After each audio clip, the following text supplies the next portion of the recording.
Monday on Your View. Welcome to the show. I am Morayo Afolabi Brown. As always, I have the ladies with me.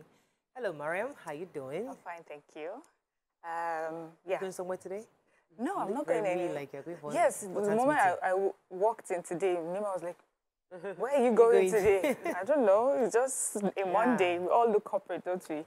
I was just realizing, you know how sometimes we just blame our children for maybe not doing so well in school or something. I just noticed that my daughter is very into wanting to do all this social media. Not social media, like use the phone to take a video. You know how they're always doing that now. And I've been thinking about it. Like, this is the girl that would normally come home, wants to read, study, and what's happening. I've been doing a lot of content, taking a lot of content with the team in the house. So that has now become the focus for her. Yeah. So I've said, nah, we have to find another venue because we need to get.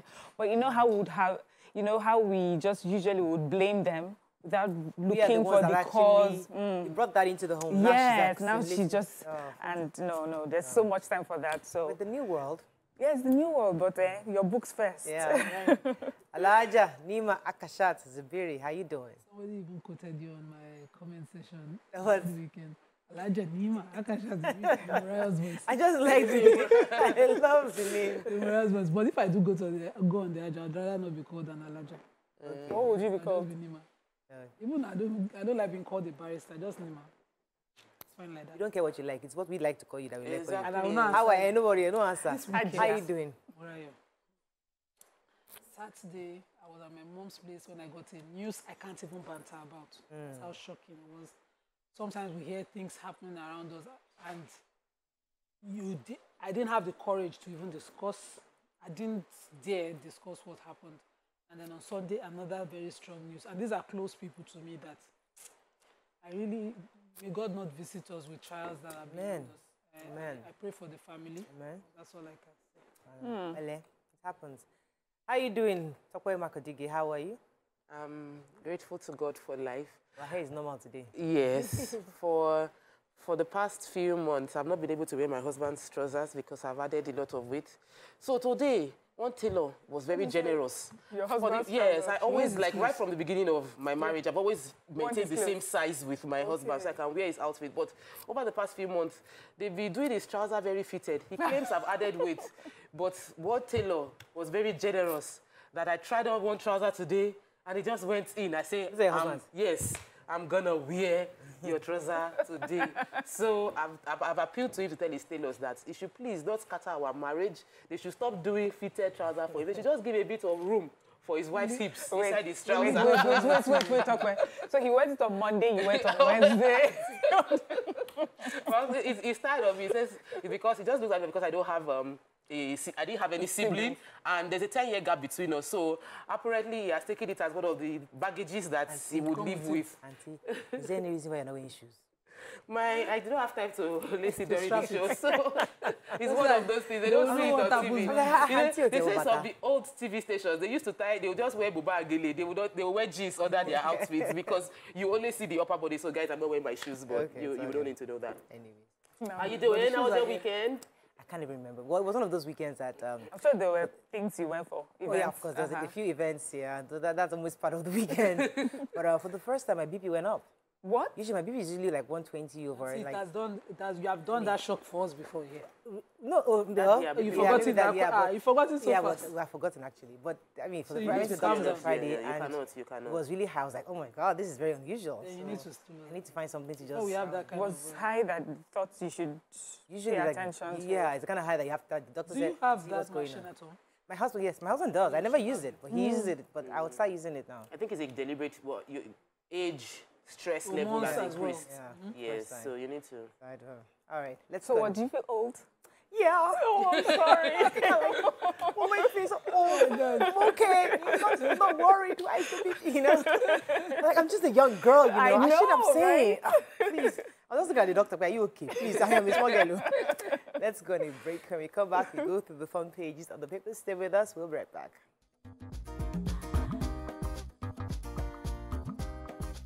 Stay tuned. Your View will be right back. Thanks for staying with us. We're going to start with the nation. APC, Tinubu remains a solid, reliable candidate. Fake news won't help opposition. and candidates to engage Nigerians in diaspora. Wike others not keen on truce with Atiku. Lagos Chief of Staff loses his wife. Democrats retain control of U.S. Senate. Food shortage, forex crisis push up inflation. After collecting 3 million naira ransom, bandits demand 10 million naira to release victim's body. My surgery experience by Vice President Osinbajo. Gates Foundation votes $1.4 billion for Agric in Nigeria and others. Senate panel queries NEITI, that's N-E-I-T-I, over 960 million naira for 43 officials. And Buhari Oshomole, Obi to open projects in rivers. Okay, which story are we starting with? Let me start with the human interest story in the nation, I know. So a man, his name Obadiah Ibrahim, had been kidnapped and by bandits, and they had demanded for money, for ransom, to have him released. They had collected 3 million naira as ransom, and then they demanded for 10 million naira more. His brother, Kefas Obadiah, said they had first asked for a 200 million naira ransom. They later settled for 3, and then they asked for, after they had given them that, then they asked for 15 million. They had asked for, they said the first one they had used it to buy food stuff. Then they asked for 5 million. In the end, they asked for 5 million and 3 bikes. They got 1 bike and they took the 5 million. And only for them to say that the man had died on Monday, and they informed them on Tuesday, and they had asked that, and they are telling them that if they want to get his body, they have to pay another 10 million naira ransom. Wow. So that's the sad thing about this kidnapping, is the fact that, we always push for let's try and get them out. But if you don't get them out with their lives, and yet you hold, as a family, you have to pay because you want to be able to bury your loved ones. Yeah. This is just an all-round sad story. Okay, another story in Nation. Okay, the Bill and Melinda Gates Foundation says that they have a $1.4 billion grant that is going to Nigeria and some other African countries, and it's called to support the region-led innovation to build a pipeline of climate-smart agriculture projects for smallholder farmers. So I'm looking at how this, of course, would inform better yield for smallholder farmers, which we know is a common thing around the villages. But they said a 2.1 million naira will be spent of that dollar. Sorry, naira is in my head. $2.1 million of that $1.4 billion will be spent on research and development. And I hope that we will be able to key into this fund. Funding is a major issue for us. We'll be able to key into this fund and do the needful. And I hope that in our receiving the funds, we are keeping the authenticity of our produce. Our seeds are not turned into GM, where we no longer have access to planting our seeds anymore. We can't discuss it. Let's just highlight it. I was going to take the story of the G5. If you remember, with the PDP happening. My friends. So, according to the G5, they are not keen or excited about reconciliation with Atiku Abubakar. If you recall, last week I did take a story that we're optimistic based on, I think, what Daily Momodu was saying, that there was a meeting that was taking place in Enugu where all the G5 and others come together and to discuss how they can reconcile. But it's not looking good at all, especially because even the Bauchi state governor, he's quite scared about the re-election plans. He's now caught between, should I support the G5 or should I stay with the chairman, IU, because he needs a re-election. He needs the infrastructure, the machinery to get re-elected. So he's caught in the middle, but it's not looking good, and it means that there's nothing, according to them, they're saying that the PDP hasn't offered anything new. If they don't remove IU, something new has to be brought to the table. There's got to be a new proposal.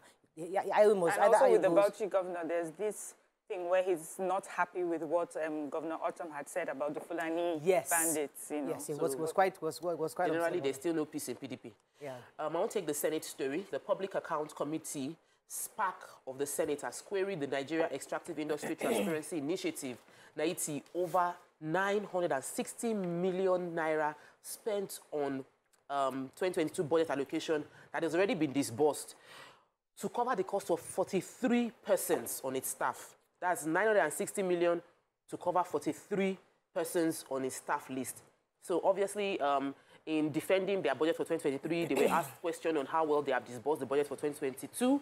And so far in November, they've only spent about 51% of their personnel costs, and they've spent 58% of their overhead costs, and 50% of capital cost. No, please, let me just highlight what the capital cost is. The capital cost is 344 million, while personnel cost was 960 million, and overhead cost is 760 million for what? One agency. So the Senate's chairman of the committee, Senator Matthew, said that it's obvious that they had over-budgeted for personnel, and that is going to advise a slash to 500 million in terms of personnel cost. I think that we are spending so much money on paying salaries and little money on infrastructure and major capital projects, and it needs to change. It really needs to change. We can't be borrowing money to pay salaries. Well, if we try to sack people, the Labour will come out and say, why are you sacking them? So it's always a difficult decision for any government. Moving on quickly now to The Punch.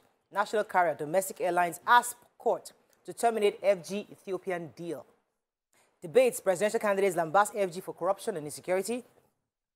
Missing businesswoman found, killed by Lagos one-chance robbers. Flood affected 3.2 million Nigerians and 1.4 million displaced, says United Nations. Celestial Church sacks guard, apologizes for attacking Punchman. CBN releases $3.5 billion for foreign education under Buhari. COVID-19 orphaned 371,100 Nigerian children, says report. Rising inflation drives consumption spending to 57 trillion naira, while Nigeria make top cholera cases worldwide, says NCDC and DGDG. Okay. Okay, should I go with the major headline? Yes, please. So the domestic airlines, let me know about that listening them. All domestic airlines in Nigeria have, in a joint sued the federal government on the issue of the Nigerian air and the air transport license given to Ethiopia Airlines to float the Nigerian air. And they say they went to court on Friday. They listed the Nigerian Air as defendants, Ethiopian Airlines, who is the highest bidder, preferred bidder for the Nigerian Air, the Minister for Aviation, Adisirika, the AG of the Federation, Abubakar Malami, and they're asking the court to stop the national carrier deal and withdraw the air transport license that was already given, issued to Nigeria Air by the federal government. They also said that the process in which Ethiopian Airlines emerged, they want to, to have the Nigerian air transport license did not go well. It was not transparent enough, and that even approving that alone will open the local air flight space to Ethiopian Airlines, and it's going to kick local operators out of business. And that they're asking that the court puts everything on hold for now. The suit was filed in Lagos here, and all these parties, I hope they settle their matter quickly. Okay. So there's a report that's been released by the United Nations Office for the Coordination of Humanitarian Affairs, and the numbers are really sad. So they're saying that 3.2 million people have been affected by the flood, 1.4 million have been displaced, and we've had 600 fatalities. Of course, we are aware about 34 states were affected, and this flood is capable of increasing waterborne diseases, and they refer to the numbers that are happening in Borno, Adama, and Yobe State. Now, we've heard about the cholera outbreak. They said about 14,000 Nigerians are affected by that. And so far, 443 deaths from that as well. And then there's 4.1 million of Nigerians who are at risk of experiencing severe food shortage because over 549,000 hectares of land, of farmlands were destroyed and damaged by this flood. There's also the fear of 1.74 million Nigerian children under age 5 who will be malnourished in 2022. So the gist of the matter is that humanitarian help is needed for the vulnerable with food until, the water finally recedes and they can go back to their farmlands and their other livelihood. Okay, let's go to a quick break. When we come back, we continue with our reviews. Stay with us. We'll be right back.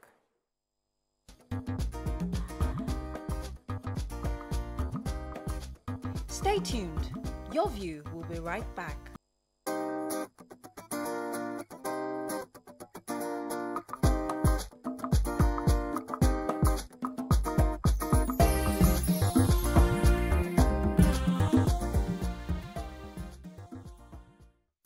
Thanks for staying with us. We're still reviewing Punch, and there was a story that caught my attention.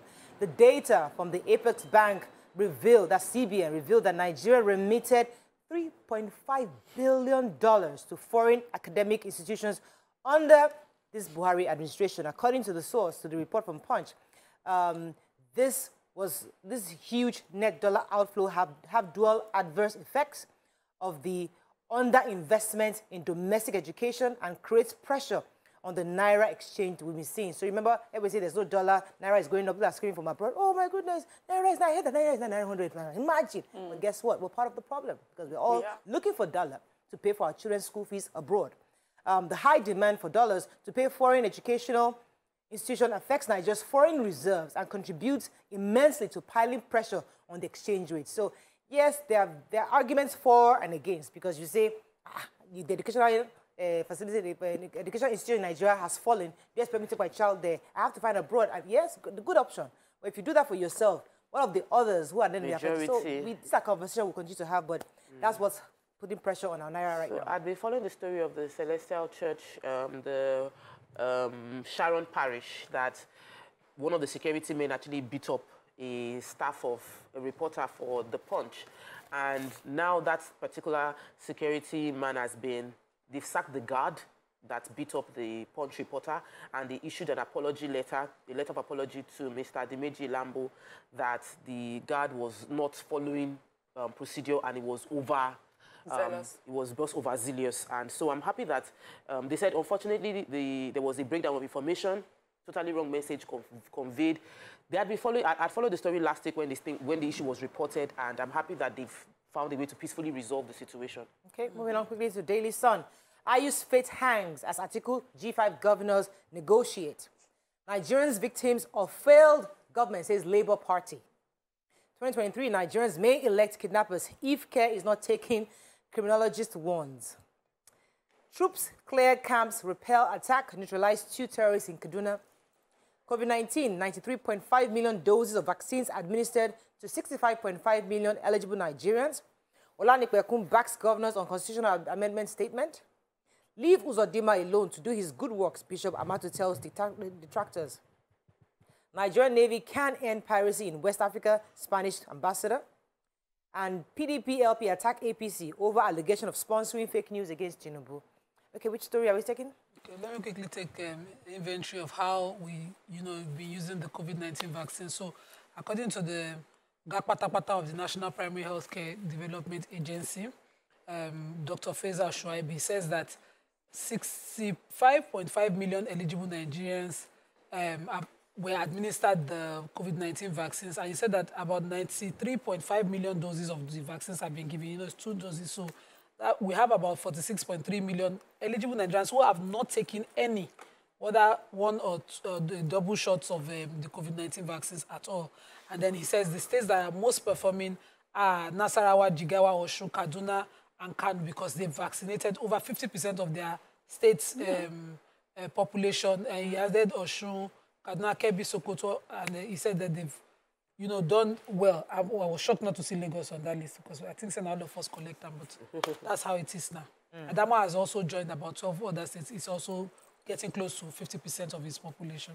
So there's a criminologist, Dr. Oludayo Tade, has warned Nigerians that they should be wary because very soon Nigerians might end up electing politicians, kidnappers into political office. And he said this at a conference that was organized by a journalist, Mr. Halazan Abiodun, and it was to discuss the rising case of kidnapping across all parts of Nigeria. And he mentioned that kidnapping is no longer something that we can say it's this ethnicity that is carrying it out, or there's this region where it is prevalent, that every part of Nigeria there are kidnappers, and that we can see from how lucrative it is that kidnappers have enough cash flow to decide to contest for elections, and if they spread the money, they might actually win. So he was saying the onus is on us as Nigerian citizens and residents within our areas to keep our eyes on the ground, report any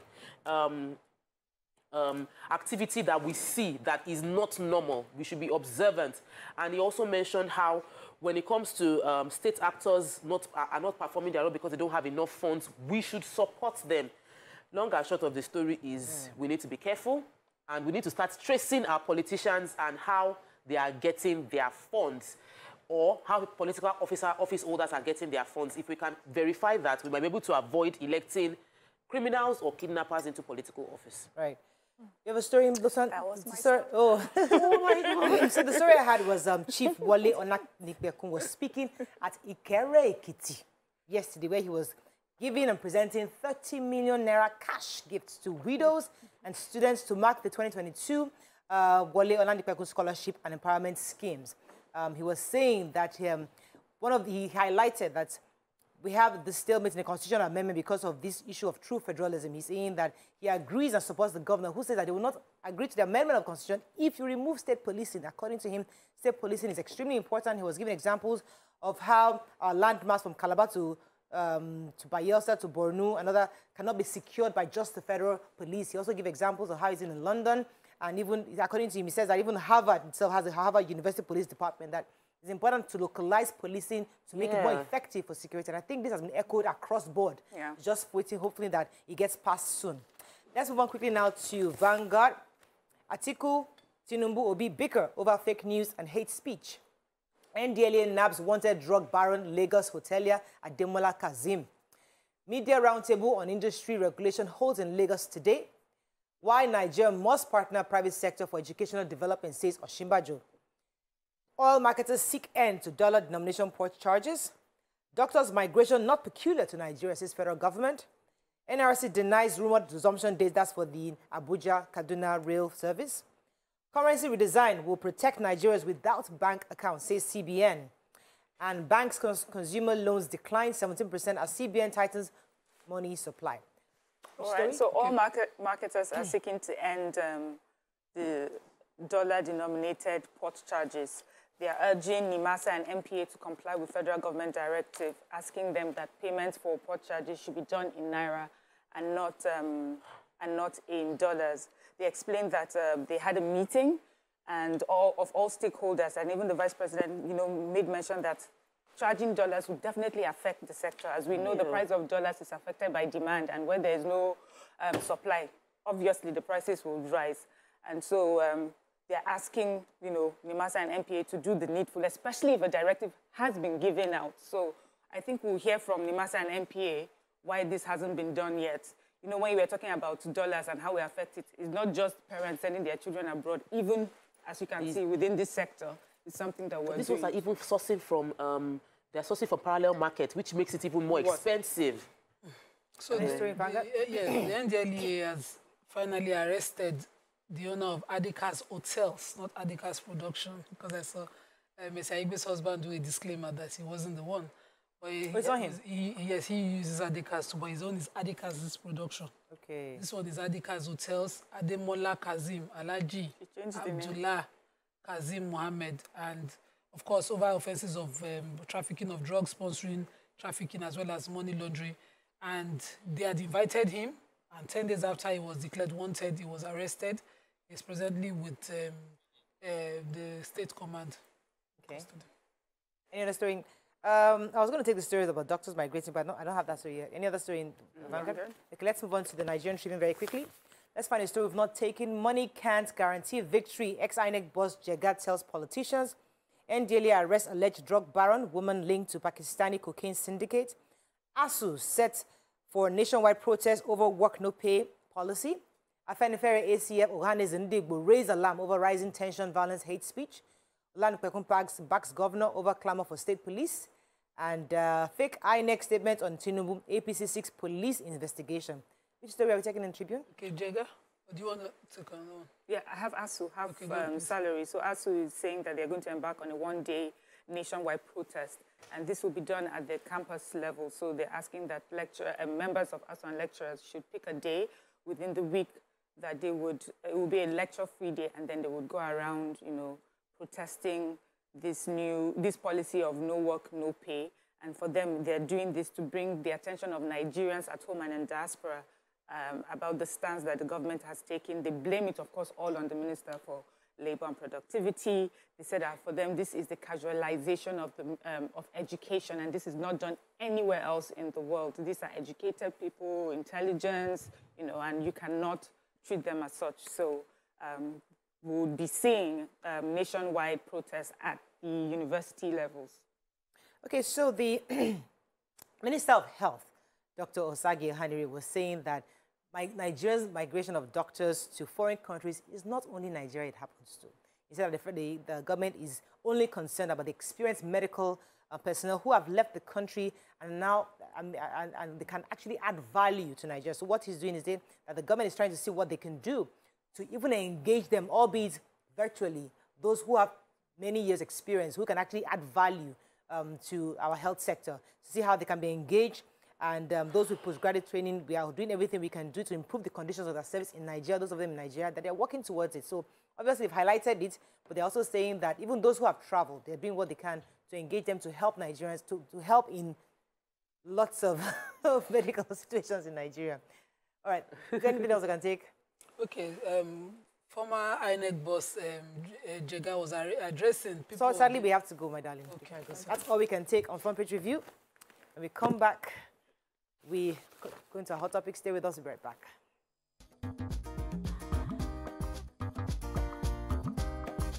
Stay tuned. Your View will be right back.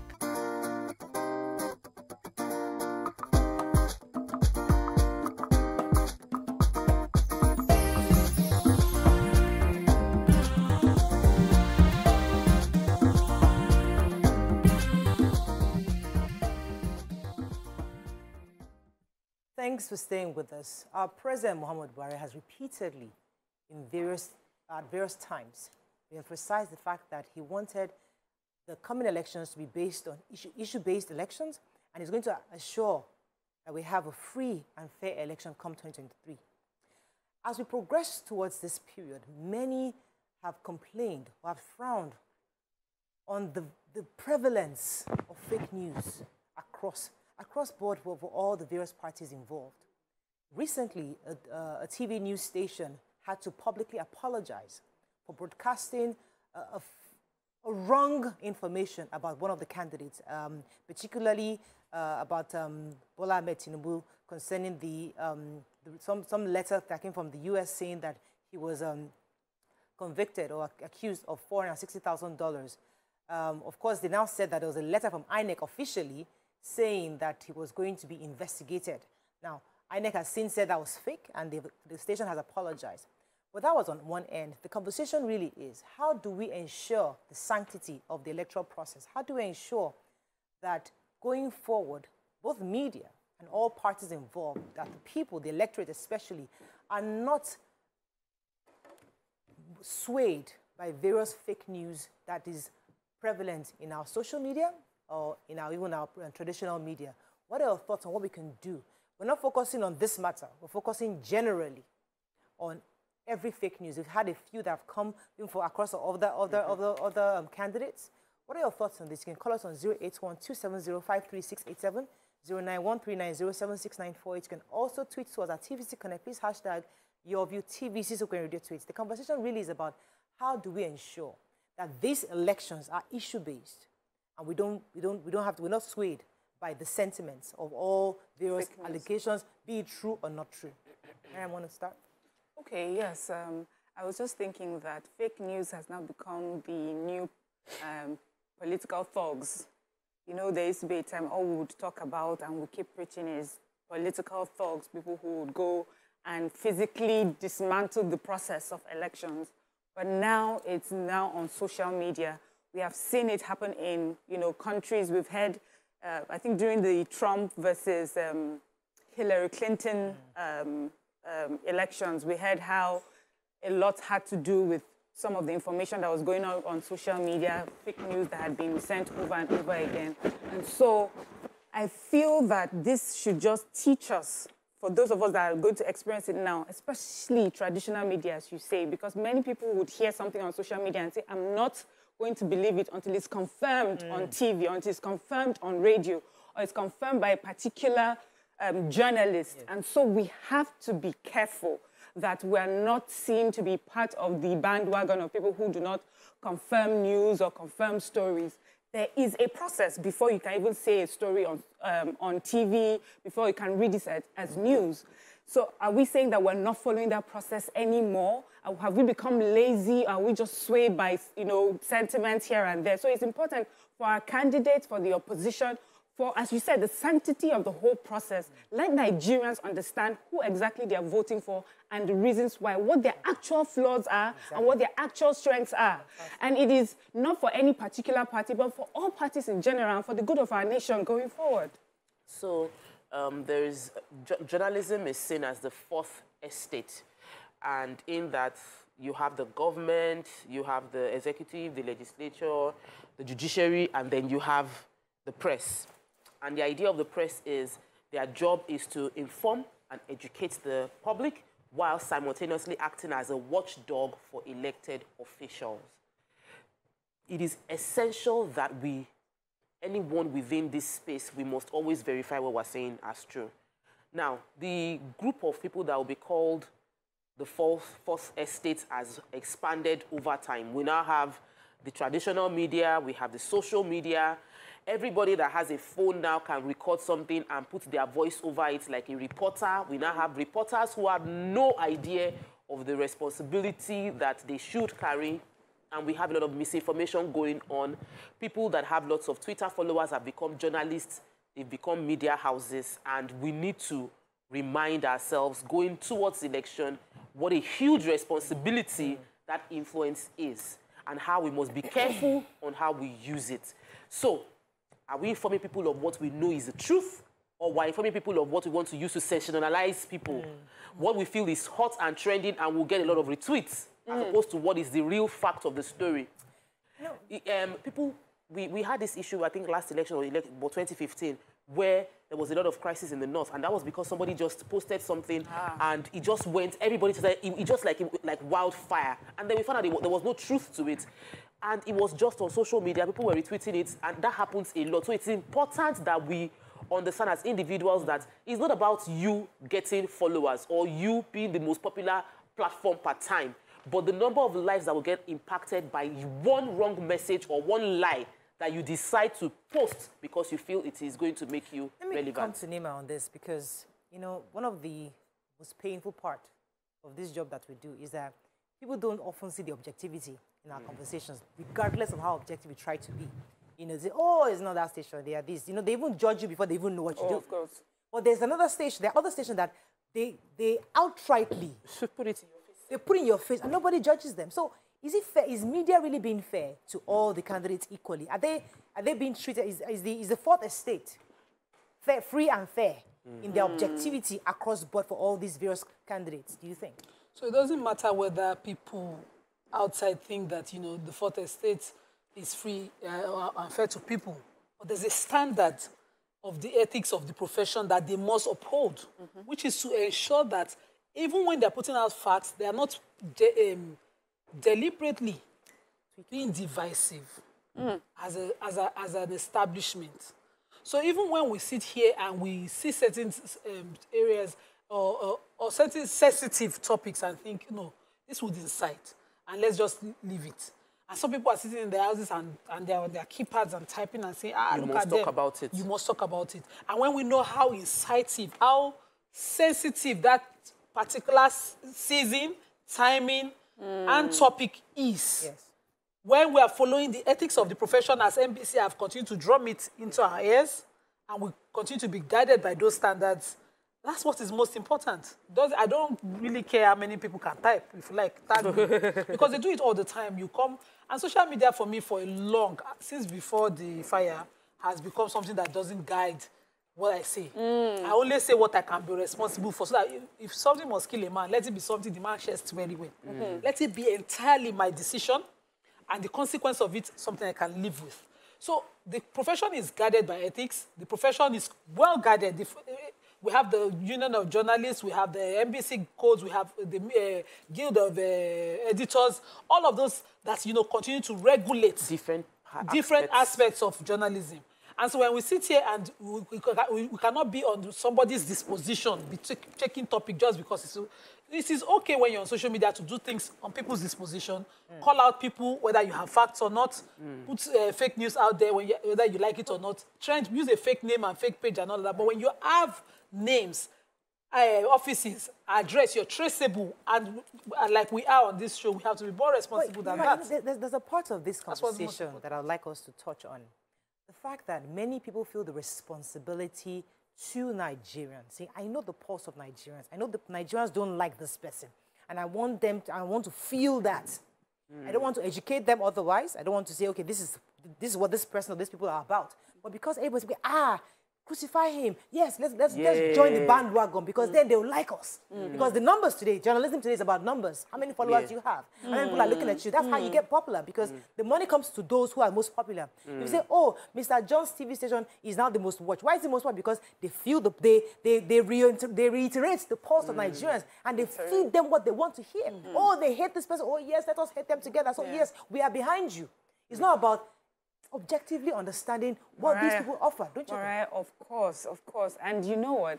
A lot of times when we even sit here and we express our various views, and someone would maybe express a view that is unpopular, and people will call her like, what was she even thinking? How could she have said that? I'm like, you do not understand the courage and bravery it took for that person to be the dissenting voice. So it's easy. It's easy journalism, it's easy social mediaism, it's easy to... Are we not adults and human beings? We know what to say, how to say it, when to say it, that will get us excited. But it takes someone who, who is brave and courageous and, very certain of who they are and their opinions to say, I understand what a lot of people are saying and this is their opinion, but this is my opinion. This is what I believe in. This is how, and this is, and I would say it without any fear of anything, and I'll stand by it, as you said, you will chest it. And right now, it just seems that it's easier to be on the bandwagon. And many people would rather have that, would rather have the followership, the numbers, the popularity, than to stand for exactly what we believe in our homes. Once you have that following, when the dust settles, you have the numbers already. So if you have a long-term benefit, let me go on a break. When we come back, we'll dig further into this. Stay with us, we'll be right back.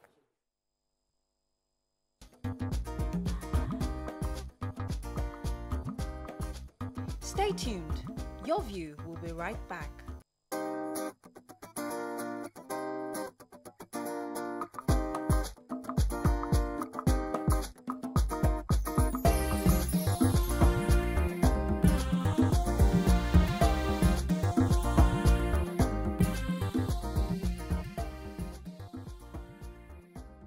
Thanks for staying with us. So we're still discussing ethics in journalism. I mean, I took a course, and this conversation is never ending. And I know that it's something that's ongoing. Many media houses across the world have this debate.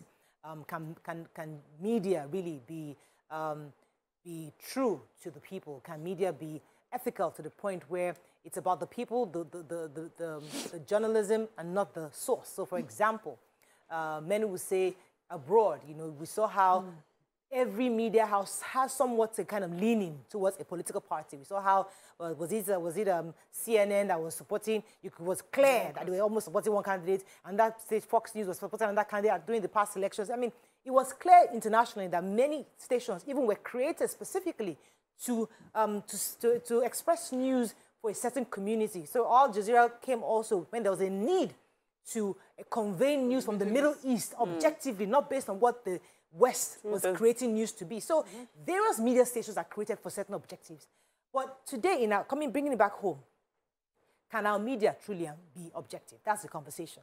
Let me come to you, Tope. So I watched an interview of someone, and the man was talking about how polarized American media has become, and how two people can live in the same city, experience the same economical hardship, insecurity challenges, inflation, and they are consuming two completely different media and have two completely different opinions of the world based on the media they are consuming. And the truth is, we are all shaped by what we watch and hear. It influences how we think, how we see the world. If I keep saying this cup is white, white, white, and somebody comes and keeps telling me this cup is brown, brown, brown, brown, brown, it is really brown, it is really brown, it is really brown. Guess what? After a few months of consuming the brown, I'll start saying that this cup is brown, and that is the power of media. And we're seeing it in our faces every day, where we no longer care about what is truth or what is the fact, but what opinions come forth. And I love what I get to do here on the show. Why I love it is I am allowed to express my bias, because I know someone else on this show would express an opposing bias to mine. And this show gives people the the opportunity to hear different points of view. Yeah. We all cannot be on the same page, and we're not meant to be on the same page. Exactly. And that is what is juicy about, that's what is unique about this show. Yeah. And sometimes people want to box us into one space. They want everybody here to say exactly one thing because it appeals to you. It's not meant to be. The platform of what we do is to ensure that you hear every shade of truth. You look through your own life and experience, and you find the one that connects with you. And it's important we allow that thrive, especially as we're going into elections. We mustn't start thinking, we mustn't colorize crime. Absolutely. We mustn't really ethnicize crime. We mustn't ethnicize kidnapping and corruption, because we are all feeling it everywhere in every corner of the country. Let me take this call from Hassan from Lekki. Good morning, are you there? Good morning, everybody. You're live. Go ahead, please. The fear of Tinubu is the beginning of their endless, useless use of PGP. All this is about Tinubu, and Tinubu is a moving train. You either give way or it crushes you. Look, only very few people knew that lies come out of the media. We knew it's part of the disposition of the media to narcotize, to privatize. Hello, Hassan. Hello? Oh, we lost that. So, okay, so I want this conversation. I'll come to you, Nima. I want this conversation to be very real. I want Nigerians to call in and express themselves and expectations from the media. Let me come to you. So I wanted to talk about what I was talking about, pre-concluded conclusions when you're watching news. So a viewer is watching and they want to hear that news a certain way. Whether you are reporting facts or not, you better be reporting it the way they want to hear it. And that's where the problem is. It's either you want to consume what is fact, or you want to consume what your bias is. So you're watching the show and some group of people have been attacked in a certain area, and you think, no, it's this tribe against this tribe. You must be taking that way when you talked about ethnicizing crime. Yeah. So crime has happened, and we've reported it as it happened. You say, no, it's because Buhari is in government. That's why you cannot say it's Fulani people that attacked people. Whereas to say that would be to incite a group against another. That is not based on facts. That is the most irresponsible way to deliver that fact, which is, of course, that a crime has happened. Whether two tribes are fighting and there are reprisals, it's because somebody was irresponsible in reporting what happened, even if it is in the most local form of it. So let's assume this happened in Benue. And somebody just went, oh, all of us farmers, we've lost all of our farm products because these Fulani herders came here. And the Fulani herders are sitting there and wondering, who just stole our cow? Do you know how much the value of, do you know what it is to raise one cow? You know how many years it is to raise one cow? Do you know that's my entire investment? And both sides should be heard. You then keep hearing reprisals, people going back and forth, just because one person was irresponsible in saying, a crime has happened, let's find the criminals, let's report it. And the most important is that the security agents do the needful to nip that particular crime in the bud. So it's not giving ethnic colorization. When the news concerning this U.S. thing that happened with the candidates of the APC came out, when it came out in the night, in the morning, we started getting tags. People saying, you guys must take this story. And we didn't respond. And the reason why we didn't respond was because we were waiting for the other side, waiting for them to officially respond to it. So we now have an idea exactly what both sides. So we got this report, what's their party saying about it. So when we're having a conversation, it's more of a robust conversation. But many people don't wait for that. They jump bandwagon because they feel that's what everybody wants to hear. And they will come on it. So whose responsibility is it to ensure that media houses and also citizen journalists... but more the facts are out. We try, the facts are out. It's the conclusion that is worrying. Yes. So this is what you feel about that news. You want somebody to air it or give you the platform to cause, use the information. Let me take Babatunde, Alhaji Babatunde. Good morning, are you there? Yeah, this is not Alhaji Babatunde. This is Alhaji Yakub. Oh, yeah, Alhaji. Sorry about that. Go ahead, please. Good morning, Morayo, and then every one of you in the studio. Good morning, Mama, Baby, Sister Nima, my greetings to you, and Naomi. You see, I want everyone in this country, I stand to be corrected. So tell me the best station ever in this country. For me, personal opinion, TVC stand out. Especially your few make TVC stand out.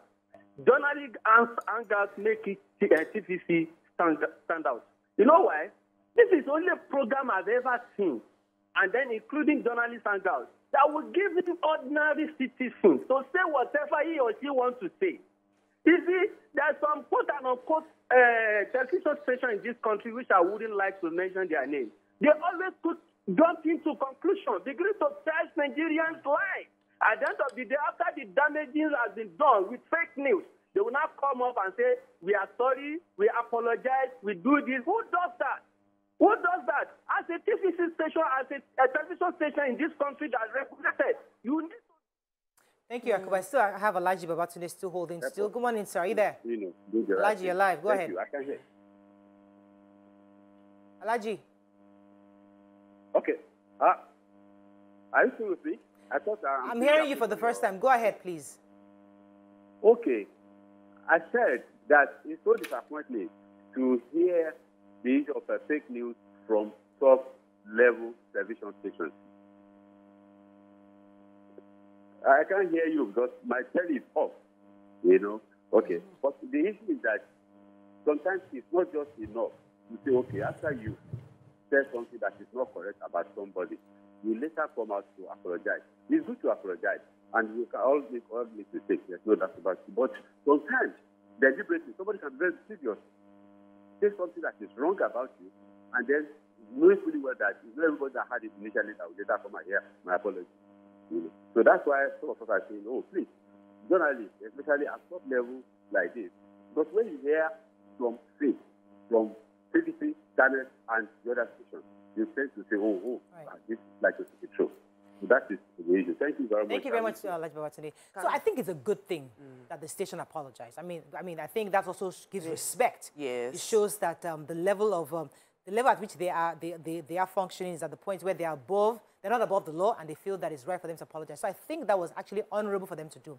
However, our conversation is not about them. Yes. Our conversation is more about Nigerians, citizen journalism. Yes. The fact that we consume any and everything that only appeals to our subconscious. Whatever it is our heart wants is what we're looking for. We don't want to focus our conversation on that station. It's just one of it. But there are so many fake news out there that people are consuming. Yeah. It's not accurate, and that's why they keep saying they want this election to be issue-based.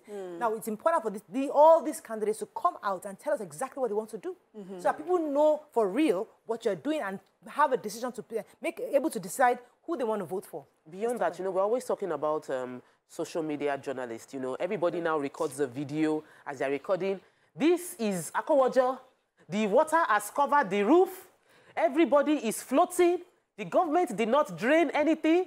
And now you can see what bad government has brought about. Then you find that it's not Akowojo. That is actually a video from 3 years ago. And the flooding was somewhere in another part of Nigeria. And we need to, and then you would have seen, what would have happened is that video would have gone viral. Everybody will be pushing it from one WhatsApp group to another WhatsApp group, spreading a message that has no verifiable, like you cannot verify it and it's not true. We need to stop this. It's not compulsory that when you record that video, you must post it and put a voiceover of conclusion. They are beating the woman. That woman is dying. She has died, and the woman did not die. But you have said the woman died. Exactly. You know? Okay. So I think that it's important that citizens also take responsibility to verify what they're posting before they post it outside. So and you reshare responsibly. Can I blame CNN for this? iReport. I remember when it started. iReport, you take your phone and you're a journalist, they were just say, iReport. And I understand why it started, why it needed to start, and some of the places and some of the things that it had solved, some of the issues that iReporting has solved. And till today in Nigeria, that sometimes that because you're at the right place, the right time, and you have a phone, you're able to capture the story, news, and get help immediately. So we understand the responsibility, we understand the privilege that we have now that we can all broadcast news. Yeah. But then we need to understand the responsibility.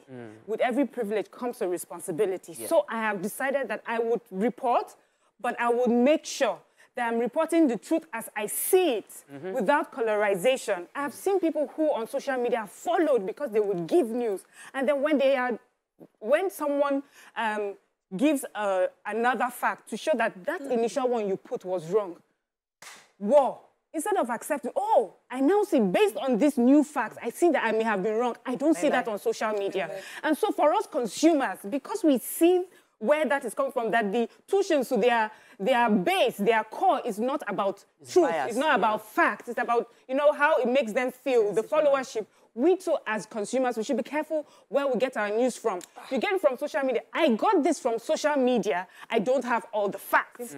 If you have any more facts, please, or I stand to be corrected, this is what I've gotten so far. And if you have such a huge following, give yourself some credibility, give yourself some respect by making sure that when you post news, and if someone is able to counter you with facts, accept what you have done wrong and move on. This news station that apologized, it shows whatever they lost for broadcasting that fake news, they have sort of redeemed themselves by apologizing, and it can happen for individuals to social media. When you come back, I'll come to you, Nima. Stay with us. We'll be right back.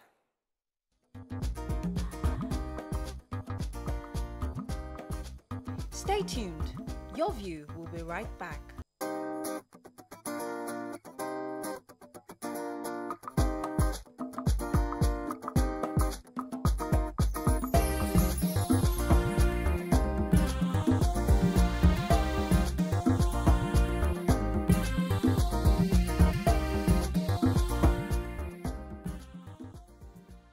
Thanks for staying with us. We're still discussing fake news, and we're going to be wrapping up very soon with some comments on social media. Yes. Festus Akinboyewa says, truth is journalism is in serious danger in Nigeria because the merchants of fake news are fast taking over the noble profession.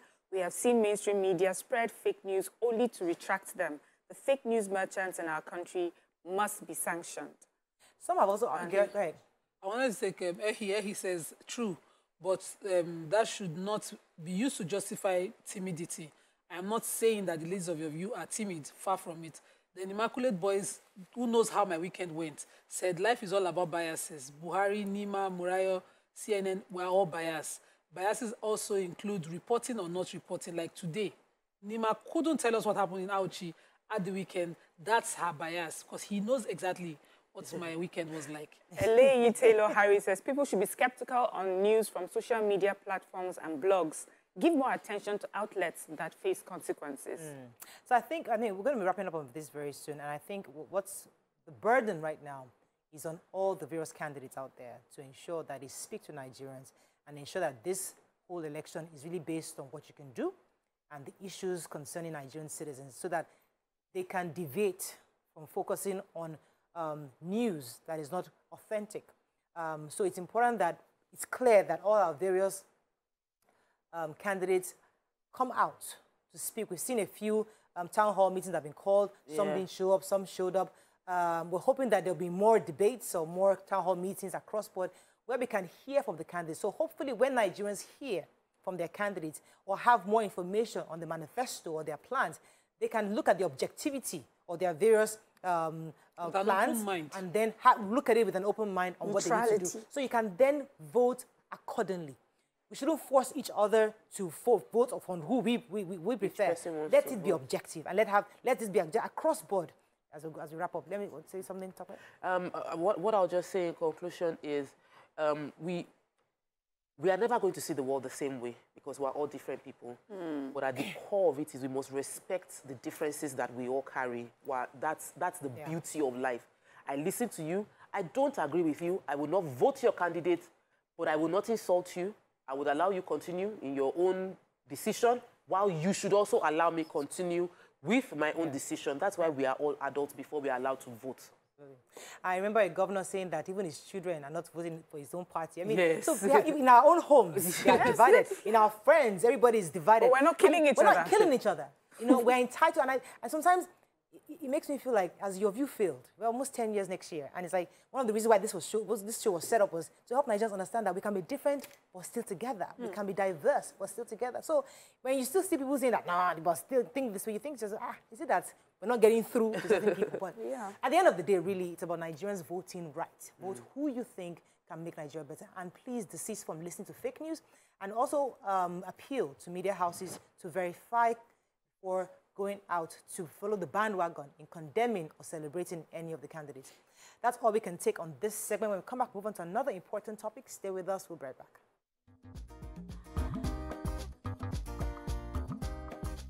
Stay tuned. Your View will be right back.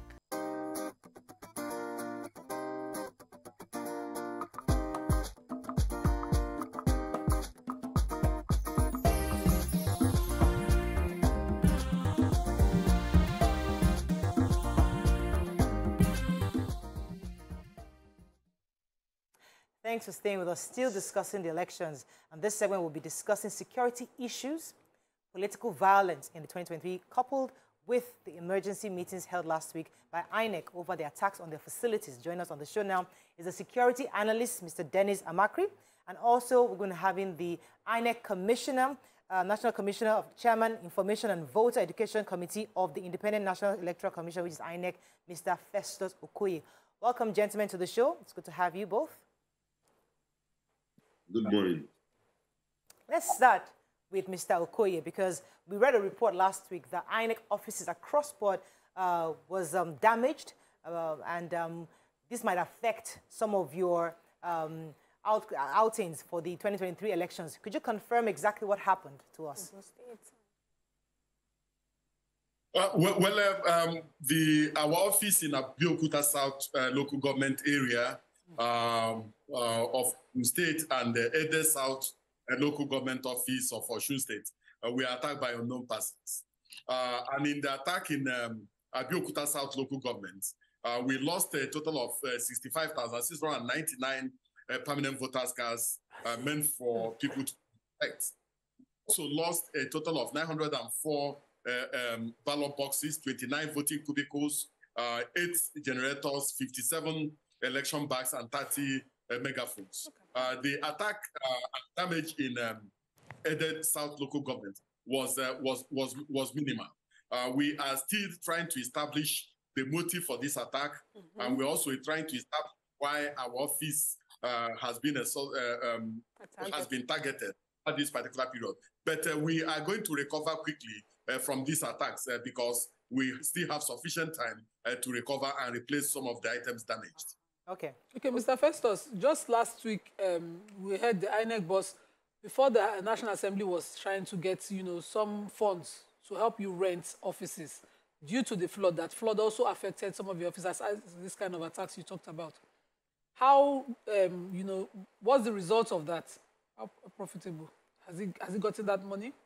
Has it been approved?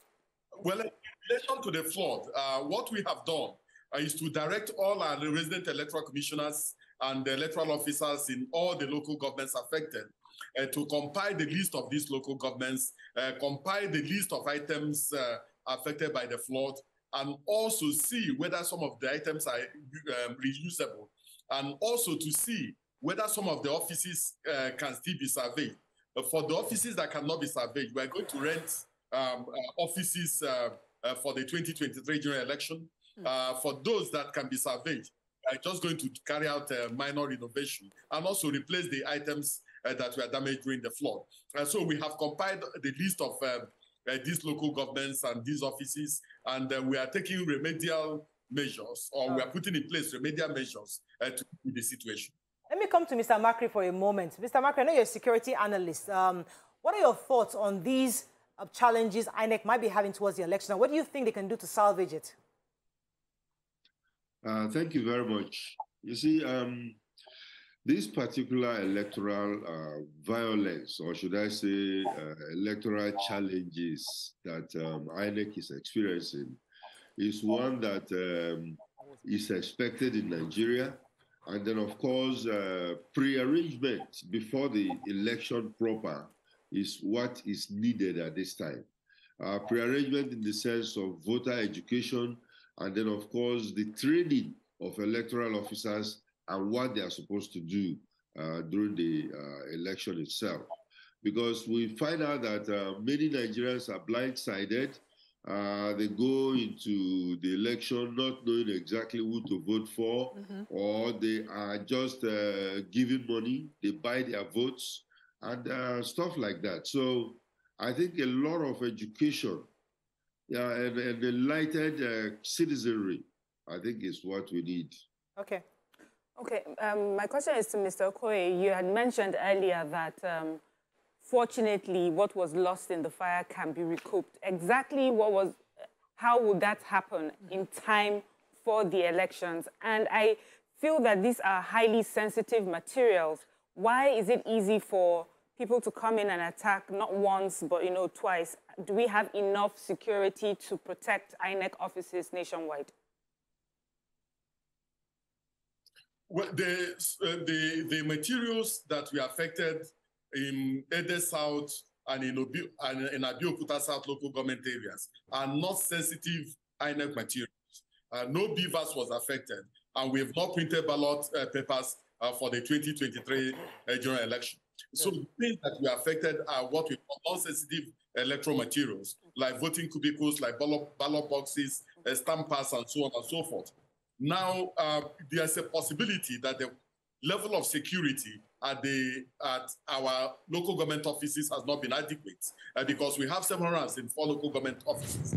But based on the meeting we had with the various security agencies last Friday, they have agreed, one, to deploy joint security and safety teams to all the 704 local government offices of the commission. They have also agreed to upscale intelligence gathering, sharing, and utilization during this particular period. So we are sure that given this particular commitment, we can begin the movement of some of these materials because some of these materials have to be in our state offices, in our local government offices, way ahead of time, so that we won't have the issue of late deployment of materials. Yeah. But if you burn the up, there's the possibility that materials may not get to their locations on time. But we have sufficient time to recover, and we are going to recover as quickly as possible. Okay, let me come back to Mr. Makri, because you talked about voter education, and I worry because, yes, even if we train all the electorate and train the INEC officials, sometimes politicians find a way of using some thugs to destabilize the entire electoral process. What can they do to ensure that this doesn't happen in the coming elections?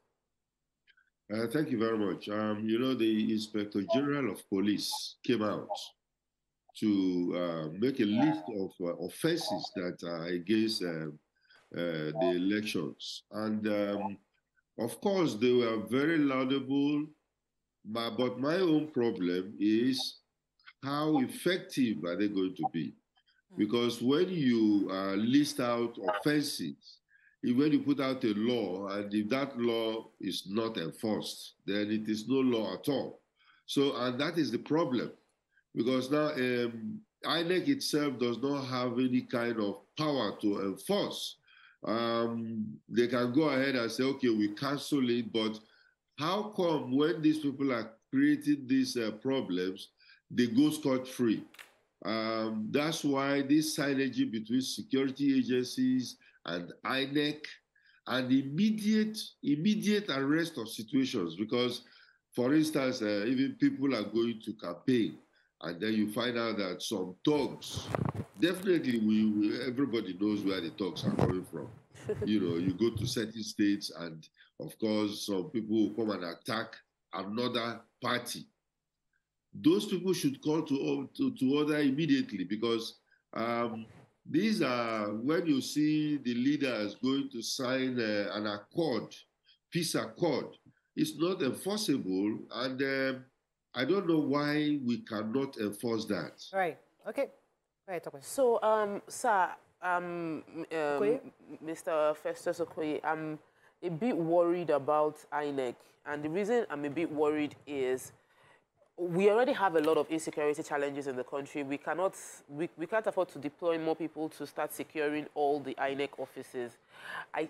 So my question is, how is INEC going to work with the locals to understand the responsibility that they have? Because for me, I believe that it is the responsibility of those within the area of the INEC office to take ownership of the INEC office and secure INEC office. How is INEC exploring the option of a joint ownership and a joint security approach where the local community people take ownership of everything that happens in INEC and how it affects them long term? I think that is a very, very important point. And we've been exploring this particular pathway. Our electoral officers are in close contact with the traditional rulers in the various communities, religious leaders in the various communities, youth and women's groups in the various communities. And we've impressed it on them to keep on reminding them that they also have a responsibility to keep an eye, so to say, on INEC facilities because these are national assets that are located in their various communities.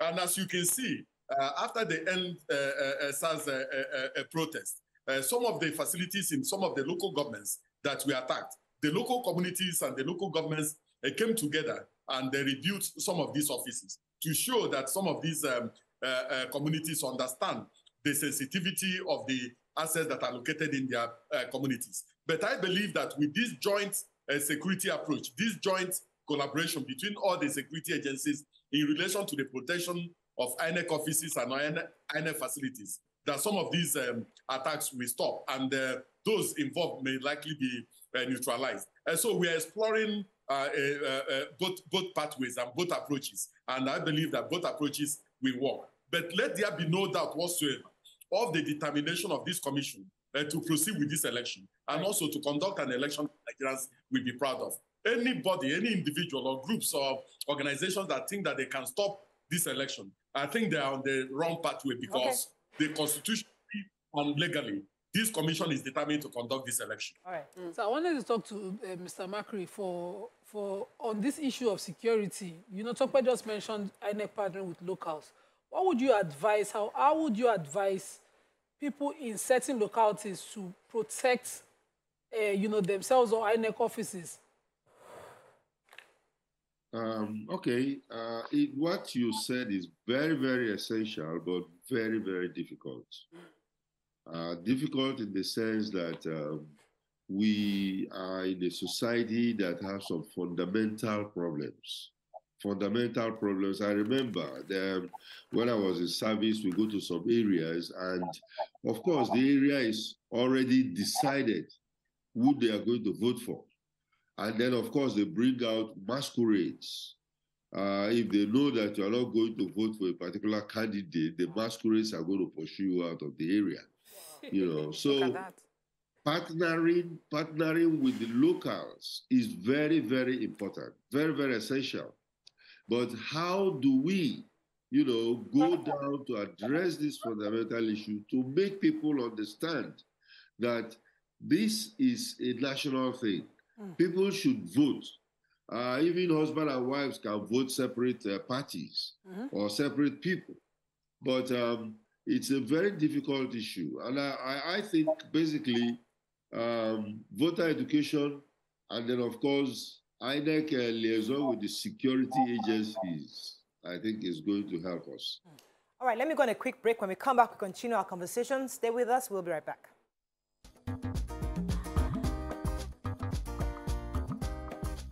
Stay tuned. Your View will be right back.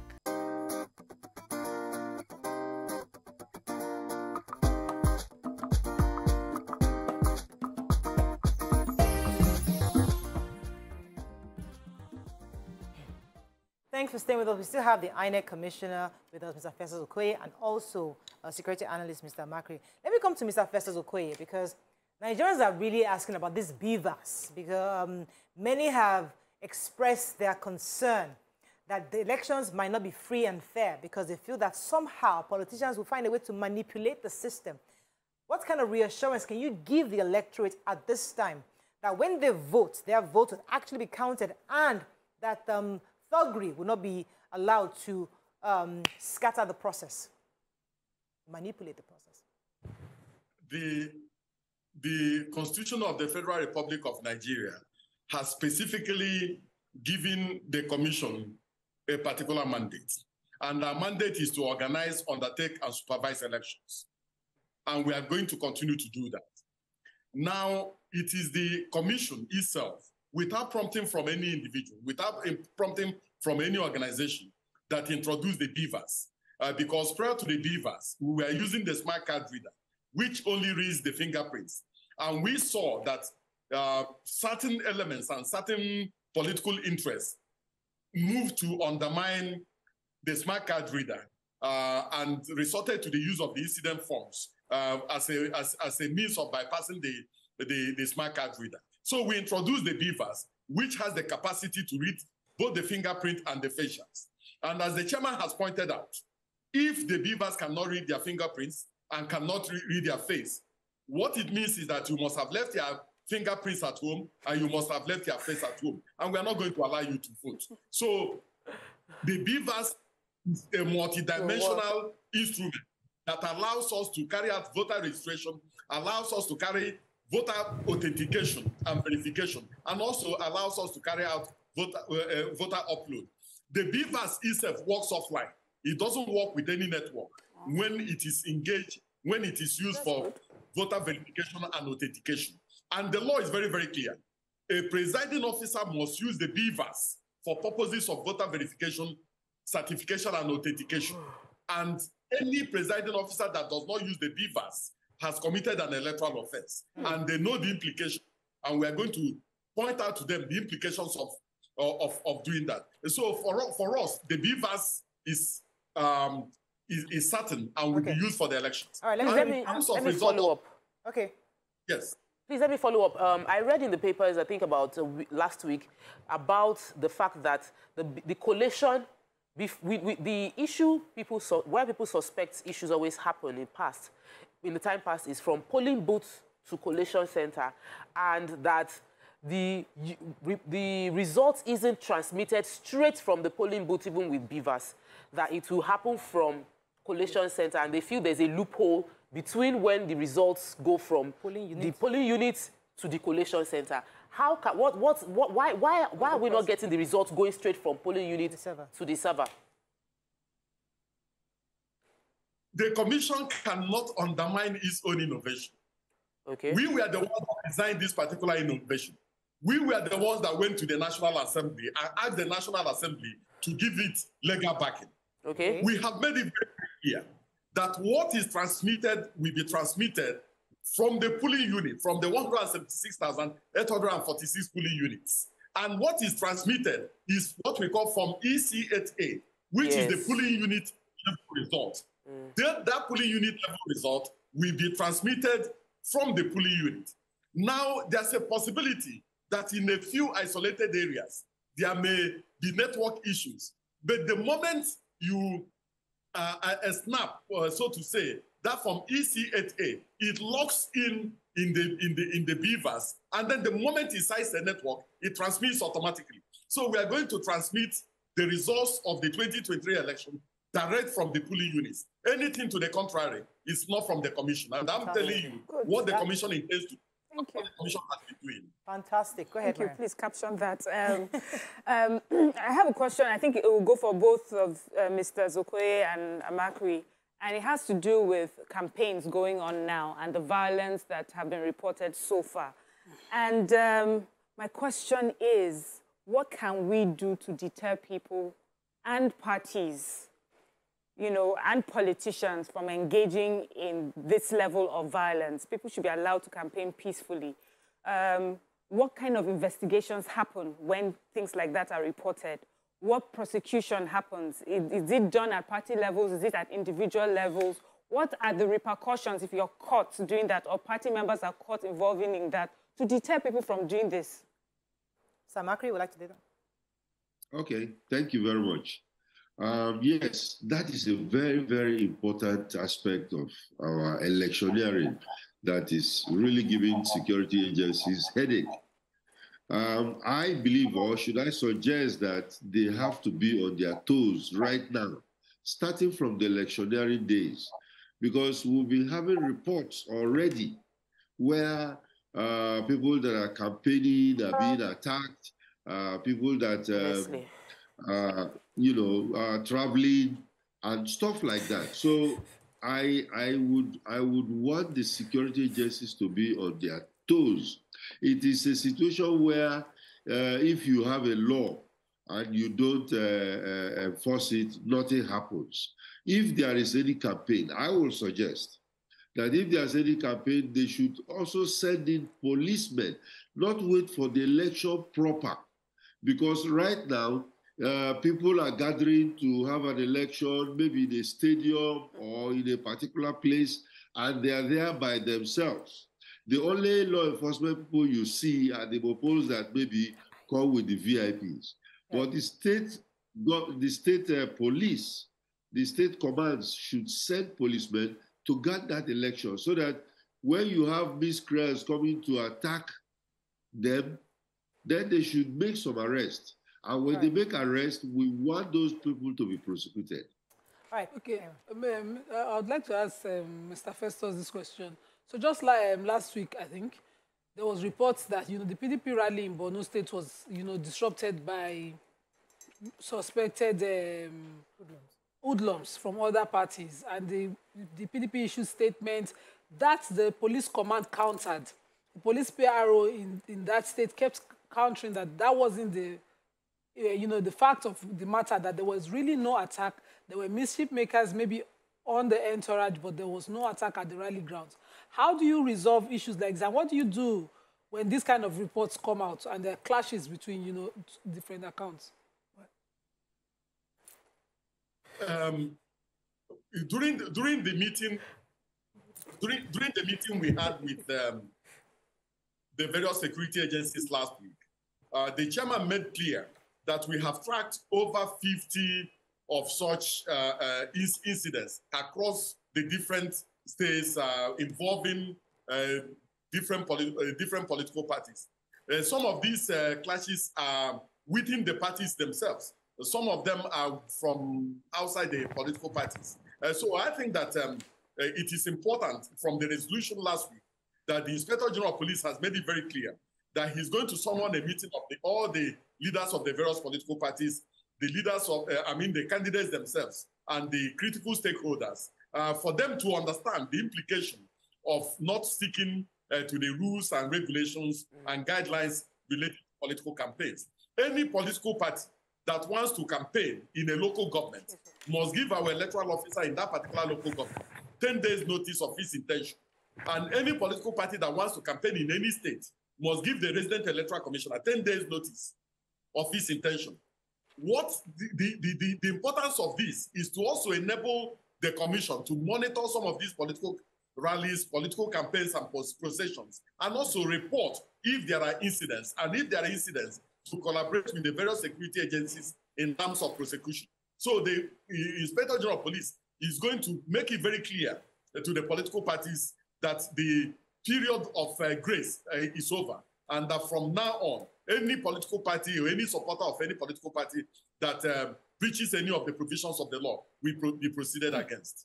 Mr. Okoye, let me ask you this question. It's not so much about security, it's more about the electorate. They're one of the factors that discourage people from voting, especially on election day, is the usual practice of you coming in the morning to do the authentication, the verify, and then you go back home. They say you have to come back at 3 o'clock, for example, to vote. Now, some people go home, they never come back. Is it possible that the process of voting in these coming elections can be such that it can be done simultaneously? So as you do your authentication, when you've been you've gone through the authentication, and then you move straight to voting almost immediately. That will encourage more people to come out and vote. We no longer do differential accreditation and voting. We do simultaneous accreditation and voting. And that was exactly during the 2019 general election and in the 105 off-cycle elections that we have conducted.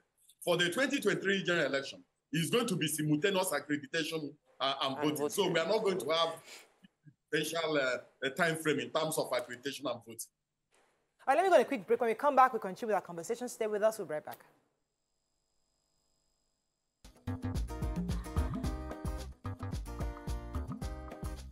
Stay tuned. Your View will be right back. Thanks for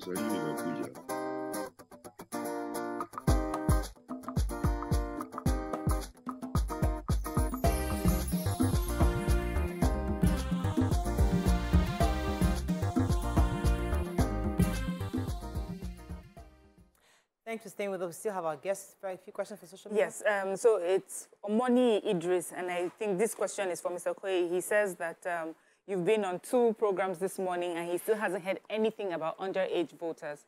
Please, could you give us any update you have on underage voters, the numbers? So, I mean, what the INEC process has been able to curtail when it comes to underage voters registration. Mr. Okoye, are you there? Hello? He's speaking, but we can't hear him. Mr. Okoye, did you get the question? Can you hear me? Now I can hear you. Go ahead. Yes, if you recall, between the 28th day of June 2021 and 31st of July 2022, the Commission carried out what we call the continuous voters registration exercise. At the end of this particular exercise, we had a total of 12,298,944 completed registrations. Out of this, the Commission removed a total of 2,780,756 double and multiple registrants and other malicious registrations. We have done our own.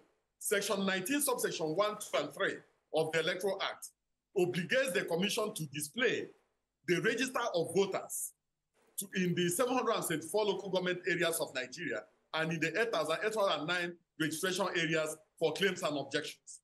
And any person whose belief there has been any malicious registration can make an objection relating to this. And we have also uploaded the entire register on our website. Fantastic. So let Nigeria us further in cleaning up the voters register. All right, Mr. Okoye, let me say that in plain Nigerian English, just to be sure that our viewers understand. What you are saying, what I heard you say, everyone who has registered and is registered in your website, if you go to your local government, the INEC office in the local government right now, you will see the list of accredited voters for that local government. Is that correct? And that full list is also in your website. Is that what you just said? Exactly. Fantastic.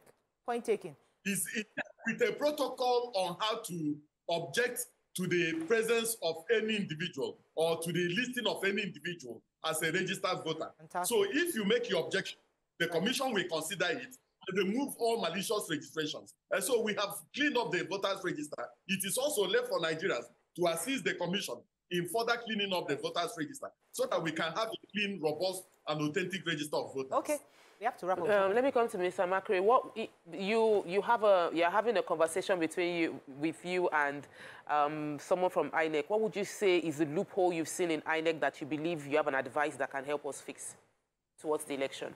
Okay, thank you for that, Okoye. You know, just like he said right now, if anybody discovers any person that registered wrongly or something, they should inform INEC. But let's go back to basics here. The voter himself, many Nigerians are not literate enough. How many of them have facilities to go to the INEC website to go and check to see if somebody is wrongly registered there? So there will be, I think INEC should take it upon themselves, not just showing people where to press their finger, but a voter education, serious voter education, whereby people will be aware.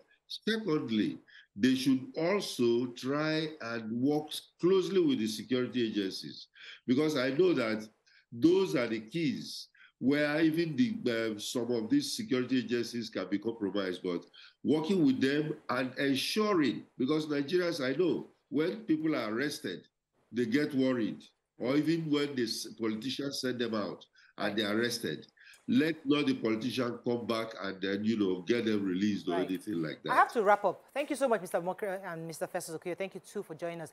I think for me, I always say that when people say Nigerians are not educated enough, I say when they're applying for American visa, trust me, they find a family member to help them fill the forms. So I usually don't use that as an excuse for many Nigerians. What's important to you, you will find a way to do it. I think this is a very crucial election for many Nigerians, and it's important we get it right. I think INEC has done their bit. They have extended the PVC collections, and the people are still collecting. I went to go and collect mine. I'm yet to get it. They told me to come back. Once I get it, I'll bring it on TV and let people know that I have collected mine. But everybody should go and collect. And they're telling us today that when you, from the polling unit, after you vote, it is uploaded immediately to Beavers. So the issue of, they'll change the numbers, that's been taken care of. Also, they are saying that you can go today to your local government, the INEC office in the local government. I know where my own is. I've been there last week. Go to yours, go and find your name to be sure that you are part of the voters. So if you have family members who have also registered and this is their name, you can also make a complaint to INEC. So everything is put in place for us to have a free and fair elections. It's just left for Nigerians to come out on that day to vote. That's all we can take. Thank you. On this show, we'll see you tomorrow. Bye for now.